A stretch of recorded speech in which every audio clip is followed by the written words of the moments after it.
All right, welcome to this exciting edition of Top Corner Worldwide. Nico, WIZZY is my name, and we are here to talk about the Manchester United transfers, the FA Community Shield, and finally the UEFA Super Cup coming up. And of course, let's start with the Manchester United transfers. Yes, United might be they might be slow in the transfer window, but then they have ended up signing a few players. Most recently, Benjamin Sesko, 85 million euros transfer from RB Leipzig. Quite a huge signing, big player, big name. And of course, for Manchester United, I've also signed Matthew Cunha from Wolverhampton Wanderers, 62.5 million pounds signing from Wolves. And of course, they have also signed Diego Leon from Cerro Porteño in Paraguay. And of course, they signed him, about a few months ago, but then he officially joined Manchester United just during the recent preseason matches. And then they have also signed Brian Mbeumo from Brentford, 71 million pounds signing coming from Brentford, who, of course, he combined with, Johanne Wissa last season and had a fantastic outing at Brentford. And of course, the reason Manchester United decided to sign him, he has already proved himself in the Premier League, and so he has been signed. And so United have actually had some players who are going to be offloaded. The likes of Jadon Sancho, Tyrell Malacia, Anthony, the likes of Marcus Rashford, the likes of Alejandro Garnacho, they are all going to leave Manchester United. But first, Marcus Rashford has already left for FC Barcelona, and he left based on the issues, the differences he has had with Ruben Amorim. And of course, United this time will not pay a dime from his salary. And then Barcelona negotiated with him, and then 15% of his salary was slashed. Yes, 15% of his salary was actually slashed. And so for that reason, he will not be playing for Manchester United this season. Barcelona will take care of his salary until June 2026. And of course, he's willing and ready to play for Barcelona, becoming the first English player to play for Barcelona since they had a certain Gary Lineker back in 1989. And of course, for that reason, and then what they also have, United have also decided to offload Jadon Sancho, who had a very stellar performance with Chelsea last season, winning the Conference League. But then the 25 million pounds of which Chelsea was supposed to pay to sign him, they did not pay again. And so for that, for breaking that obligation to buy clause, they have also paid 5 million pounds for that reason. That was the initial agreement. Of course, the reason why Sancho refused to join Chelsea was because his salary was slashed at Chelsea, and so he doesn't want to take a pay cut to just to play for Chelsea. And so he wants the wages was a problem, and so he decided to come back to United. His contract with Manchester United would automatically expire on the 30th of June 2026. But then let's see if Sancho gets to move. He has an advanced talks with Juventus. Fenerbahce has also indicated interest. A lot of clubs, a host of clubs have indicated interest in signing Sancho, but then even United have also slashed his price tag at 17 million pounds. But then nobody is coming at the moment. No serious buyer is coming for Sancho at the moment. Very, very sad. For Tyrell Malacia, no future at United, but then nobody is actually coming. And then we also have Anthony, who had a very stellar performance at Real Betis, playing in the final of the Conference League last season against Chelsea. He favors a move to Real Betis, but then Real Betis cannot pay the 35 million pounds price tag for Anthony. They can't pay that at the moment. Of course, Real Betis is just a mid-table team in the Spanish La Liga, and they are not willing to pay such amount for Anthony, who is a Brazilian. Anthony, of course, is actually a bizarre signing for Manchester United. United are trying to be careful in the way they are signing players, and that's the reason why they have not. If you watch United this season in terms of the transfers, they have not been able to make some. They are not so quick in signing players this time, and so they are very slow. Just to be careful. United have made some, bizarre signings, which Anthony is one of them. And of course, 12 goals since he joined Manchester United is quite bizarre for somebody who got into United, who got to wear the United first team shirt with just 85 million pounds, signing from Ajax. He hasn't really lived up to expectations since then, and it's really, really a very sad situation for Manchester United. And then they've also made a couple of signings that they did not quite trust. Sancho is one of them.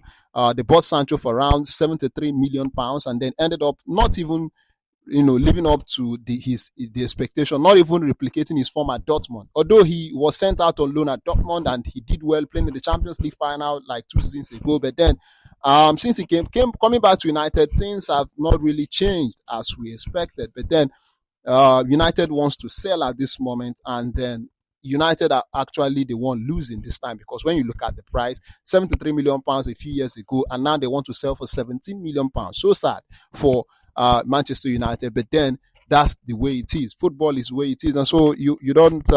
Sometimes the signings are just a gamble, and of course you have to go through this gamble just to get the good quality players that you want. But then, and for Marcus Rashford, he has already joined Barcelona, and then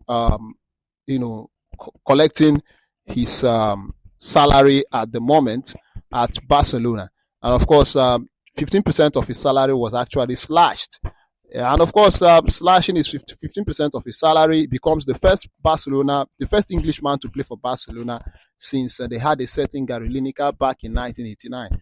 And of course, that was when he actually left the club. And then some years later, 36 years later, they are having Marcus Rashford. And so let's see how Marcus Rashford, plays in the Barcelona jersey. And of course, away from that, we head straight to the Community Shield. This is actually the 103rd Community Shield final we are going to witness. Liverpool takes on Crystal Palace. This time, Liverpool won the Premier League, remember? And then Crystal Palace won the FA Cup after they defeated Manchester City 1-0, courtesy of that Eberechi strike. And then for Liverpool, they have had a very wonderful performance in the competition last season, in the Premier League more especially. Last season, they had a very, very wonderful competition last season. They did well. And of course, they are actually the favorites to this very match. They're actually the favorites to win this very match. We hope to see them win. But of course, for Liverpool, this is their 25th appearance in the Community Shield final. They have won 11 outright. They shared the trophy 5 times. And of course, in 1993, that was when penalties were used to decide the Community Shield. Before then, the situation was like, when you play the draw, when you draw a game in the Community Shield, then you get to, of course, you just get to share the trophy with your opponent. And of course, I can remember sometime back in 1991, Arsenal shared the trophy with Tottenham Hotspur. And of course, remember, the two teams are actually city rivals, but then they shared the trophy. They actually shared the trophy. And of course, it's actually one of those things. And then this time, those things are no longer applicable. So we wait to see how that is going to pan out. And then Crystal Palace, they have had a stellar performance under Oliver Glasner last season. Getting into the FA Cup final was their biggest ever achievement. And of course, Oliver Glasner, remember some years back, he won the Europa League with, he's a title winning manager. He won the Europa League with, Eintracht Frankfurt, and this time winning the FA Cup with Crystal Palace. And of course, they never expected him to win that, but then he won that. Of course, wait to see how that game pans out. Crystal Palace up against Liverpool. And then finally, we have the UEFA Super Cup.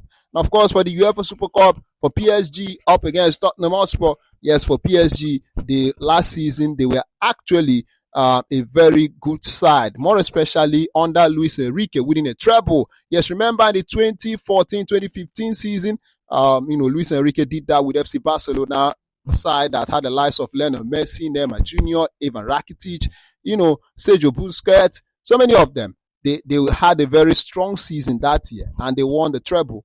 They won the treble that very season. They won the league title, won the Copa del Rey. They also won the Champions League. And this time, Luis Enrique also won treble with PSG, more especially with the Champions League. We never saw PSG winning the Champions League, but then they won the Champions League in an outstanding performance. And then, for Tottenham, a moment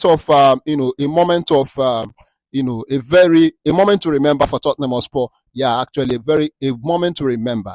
Yes, they're going to be playing in the UEFA Super Cup. And of course, we didn't saw that coming when they defeated Manchester United in the final of the Europa League last season. Yes, remember, they won the Europa League after they defeated Manchester United in the final, 1-0, courtesy of that Brennan Johnson's goal. And of course, one player will be missing from that very match. Remember, Son Heung-min, he will be missing. After 10 years at Tottenham, he's set to leave the club. He has already left the club already and joined Los Angeles FC. Something nobody saw coming, but then it has happened. And so we just take it that way. And of course, for Tottenham, they're winning the Europa League was their first ever trophy since 2008. The last time they won a trophy was in 2008 when they won the EFL Cup, and of course, currently known as the Carabao Cup. They won it at that time, and then some years later, they are winning the Europa League, which was actually the only trophy that Son Heung-min won at the club. And of course, let's see how this game pans out. Tottenham have had a very stellar performance in the Europa League, more especially, but then at the end of the day, it's a game against PSG. PSG most recently lost the FIFA Club World Cup final to Chelsea. And then it's going to be a cracker. It's going to be a match made in heaven. Remember, the two teams are quite, you can't just, write off the two teams. You can't just write off Tottenham. Of course, when you look at the two coaches, talking about Thomas Frank has managed to keep Brentford in the Premier League for about a few years now. But then he's currently working as the Tottenham coach. He's an upgrade, leaving Brentford, joining Tottenham. Actually an upgrade, super upgrade. And then remember, he coached Brian Mbeumo at Brentford, the likes of Ivan Toney at Brentford, Yohane Wissa, who is about to leave for Newcastle United right now. He has done a lot, although he didn't get to win trophies, but then he was able to keep Brentford, at the Premier League level. He kept them in the Premier League for years. And so now he has joined Tottenham, which is a more bigger challenge to him. And so facing Luis Enrique, who is quite experienced in terms of playing in Europe, playing a continental match, is quite a very huge challenge for him. But then let's see what actually happens. Tottenham will be playing with our Son Heung-min, but then let's get to understand what is going to happen. Until then, of course, try as much as possible to subscribe to the channel. Follow us for more updates as regards to Top Corner Worldwide.